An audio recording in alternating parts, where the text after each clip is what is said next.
Bonsoir les amis, c'est JC. Ben voilà, j'avais envie de faire une vidéo, là c'est un petit peu plus de 22 heures. Bon, hier on a vécu ce match, on a vécu la confirmation de notre deuxième position dans ce championnat de Ligue 1. Et voilà, donc j'ai eu toute la journée tranquille pour me détendre et penser un petit peu à cette saison qu'on a vécue, une saison vraiment très compliquée. Mais malgré tout, une belle saison. Donc ça n'a pas été une saison plate.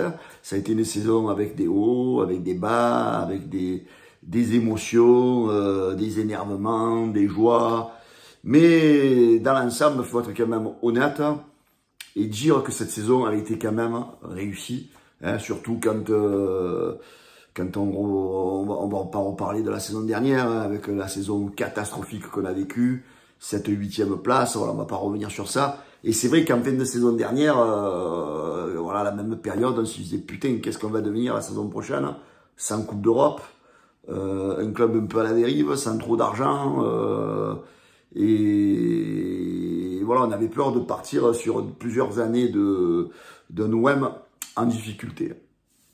Donc là, on a eu Longoria qui s'est remis en question, et qui a eu la bonne idée d'appeler Mehdi Benassia. Donc Mehdi Benassia, de son côté, a rejoint l'Olympique de Marseille. Lui, il a eu l'excellente idée d'aller chercher Roberto De Zerbi. Après, il y a des personnes qui ont rejoint le club, Ravanelli, etc. Donc tout ça, ça a formé Rossi, voilà, tout le clan un peu italien là.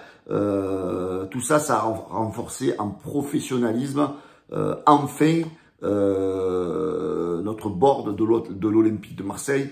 Voilà, on a eu des gens qui étaient un peu tous dans la même longueur d'onde, c'est-à-dire le président, le directeur sportif, le coach. Et là, on a eu, dès le début de la saison, on a eu l'impression que voilà, il y avait une certaine osmose entre tout le monde. Et quand on a commencé à voir le recrutement, on s'est dit, putain, De Zerbi, tête de gondole. Et d'un coup, on avait eu des joueurs extraordinaires qui ont rejoint l'Olympique de Marseille. On a eu l'idée d'aller chercher Greenwood, voilà, qui était un petit peu dans une situation compliquée en Angleterre. On est allé chercher un Hochberg. Là, c'est vrai que là, tous sont tombés de nu. Et le pire, les amis, c'est quand on a eu Adrien Rabiot. Voilà. Donc, Mehdi Benassia et De Zerbi, voilà, ont su être ces têtes de gondole qui ont permis aux joueurs, malgré le fait de ne pas être européens, de venir tenter cette aventure de l'Olympique de Marseille. Surtout qu'il a été honnête, Benassia, il a dit, bon les gars, j'ai rien à vous vendre, j'ai pas de Coupe d'Europe, l'argent, on n'en a pas forcément beaucoup, mais par contre, je vous vends une ville où le football, c'est la première des religions. À Marseille, on a un temple, c'est 67 000 personnes à tous les matchs, et là, par contre, vous pouvez vivre de grandes choses de manière footballistique, en émotion. Et là, c'est vrai que les joueurs, dont Roberto De Zerbi est venu aussi, par rapport à ça aussi, par rapport à l'ambiance du Vélodrome, et beaucoup de joueurs sont venus aussi pour ça. Donc là, on a vécu une saison compliquée, et malgré tout, voilà, on a réussi, malgré tous les déboires sur voilà, l'arbitrage qui a voulu nous carrer, parce qu'on a beau dire ce qu'on veut, mais ils ont voulu nous carrer. Donc voilà, je ne vais pas répondre à ceux qui vont venir, là, les Panamix, à répondre à la vidéo. Et on a été carré par les arbitres. Ensuite, les journalistes aussi nous ont pas loupé, pour te faire sortir des fausses histoires de Saint-Sémang, que De Zerbi avait perdu son vestiaire, que si, que là. Voilà, en fait, on a essayé de nous mettre plein de bâtons dans les roues. Alors, a priori, à Marseille même, au niveau de la commanderie, il y a des soucis. Et donc, c'est vrai que là, voilà, quand il y a eu des moments de baisse de régime, l'OM a fait des choses qui ont été critiquées par la presse, que ce soit à Malemort, que ce soit à Rome. Voilà, ils comprenaient pas pourquoi l'OM s'éloignait, pourquoi l'OM ci, pourquoi l'OM là. En fait, tout ce que l'OM fait, ça apporte à la critique. Et là, franchement, on leur a fermé la bouche à tous, parce que, malgré tout, on a réussi notre objectif, on a fini second. Là, on a vu, sur la fin de saison, que finalement, les conneries de climat compliqué entre De Zerbi et les joueurs, il n'y avait rien du tout. Quand on a vu un petit peu quand les gens, dans la joie hier, tout le monde s'enlaçait, tout le monde s'embrassait. Voilà, on a vu que c'était vraiment un groupe qui s'entend bien, quoi. On a beau dire ce qu'on veut, on a beau entendre ce qu'ils veulent nous faire croire et essayer de détruire notre club, eh ben on a vu que finalement, on a réussi notre mission de se qualifier pour la Ligue des Champions. Alors, il y a des trucs qui planent un peu actuellement. C'est un peu le doute de Roberto De Zerbi, qui fait croire, pas qui fait croire, mais qui laisse sous-entendre qu'il a besoin de rencontrer la direction de l'Olympique de Marseille par rapport à son avenir, pour mettre... Alors, je pense, personnellement, qu'il y a eu des choses, il a dit, hein, il y a des choses qui lui ont pas plu. Il avoue, lui, qu'il a commis des erreurs, mais il avoue qu'il y a des choses qui l'ont pas plu. Qui lui ont pas plu. Donc je pense qu'il doit avoir certaines choses qui doivent un peu le contrarier. Alors je sais pas dans quoi, au niveau de la commanderie, au niveau de peut-être la façon de gérer les crises à l'OM par rapport aux journalistes, je sais pas. Donc il y a des choses qui lui plaisent pas. Et donc avant de dire oui, je vais rester à l'OM, parce qu'il en a la forte envie de rester à l'OM, il a amené l'OM à la Ligue des Champions, et ça serait illogique qu'il veuille partir de l'Olympique de Marseille. Donc moi je pense qu'il a 2-3 petits points à éclaircir. D'ailleurs demain il y a la conférence de presse de Longoria. Voilà, donc je suis optimiste sur le fait que De Zerbi va rester à l'Olympique de Marseille. Quand on voit un Adrien Rabiot, les amis, qui a connu quand même la Juve, qui a joué au QSG, et qui a cet amour pour l'Olympique de Marseille, parce que en tant que je crois qu'il est de la région parisienne, hein, Rabiot, en tant que mec qui a joué à Paris, mais là, le mec, il se dit, là, il voit la différence entre les deux clubs. Il voit la différence de mentalité dans la ville, la passion, la ferveur qu'il existe. Et là, il se rend compte, Adrien Rabiot, ce que c'est un vrai club de football avec des vrais clubs, avec des vrais supporters qui ont la passion. Nous, à Marseille, on suit l'OM depuis des 90 ans, 100 ans, 120 ans, 125 ans. On n'est pas né en 1970, nous, Marseille. Voilà. Et surtout pas en 2011. Nous, on est un vrai club. On est un club avec une vraie histoire, vous voyez. On n'est pas là parce que on a été racheté par un pays. Nous, on existe, on a la passion. Nos supporters, ils sont là, dans les tribunes, dans les virages. Ils nous régalent, vous voyez. Donc là, il se rencontre Rabiot. Et a priori, Rabiot serait en train d'essayer de persuader certains joueurs de rejoindre l'Olympique de Marseille. Et ça, c'est la meilleure c'est le meilleur des recruteurs, ça. Parce que quand vous êtes joueur de football et qu'un mec comme Adrien Rabiot vous appelle et qui vous dit « Oh, mon ami, viens à Marseille parce que c'est le top, parce que la région, elle est top, les supporters sont top, l'ambiance est top, la direction est top », eh ben, ça va faire réfléchir plein de joueurs, ça, les amis. Et je pense qu'on risque d'avoir de belles surprises sur le mercato. On risque d'avoir de très très belles surprises.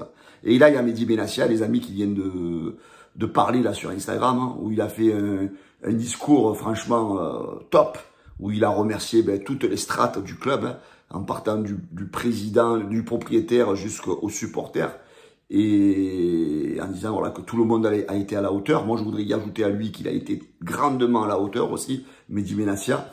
Voilà, moi ce que j'espère, les amis, c'est que tout le monde reste en termes de direction, de coach, entraîneur. Après, bon, il y a des joueurs qui partiront, bien sûr, il y a des joueurs qui vont partir parce que malheureusement, il faut être honnête, certains n'ont peut-être pas le niveau d'avoir le cap de la Ligue des Champions.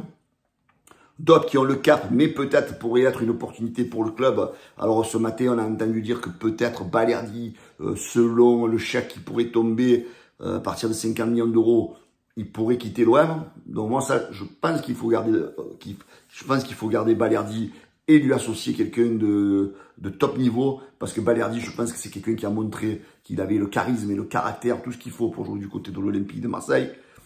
Donc il y a des joueurs qui vont partir, des joueurs qui vont arriver. Voilà, moi je suis vraiment optimiste, les amis, pour ce qu'il en est de l'avenir de l'Olympique de Marseille. Parce que là, sur un premier épisode, avec une année sans Coupe d'Europe, on a réussi à faire une saison pas mal. Bon, c'est sûr qu'on est très loin du PSG, mais c'est vrai qu'on a eu de gros passages à vide. Sans ces passages à vide, on aurait pu faire une saison, voilà, où on aurait peut-être réduit l'écart de points avec le Paris. Mais là, maintenant, si on a des joueurs voilà, parce que comme il s'appelle Benassia, il a dit, on est en train de contacter tous les joueurs, top joueurs européens qui sont en fin de contrat, donc pour essayer de les faire venir du côté de l'Olympique de Marseille. Si à cette ossature, on y ajoute 4-5 bons joueurs, les amis, qui vont arriver là, moi je suis confiant. Je suis confiant que l'année prochaine, en Ligue 1, déjà, on va moins faire les cons, on va moins perdre de points.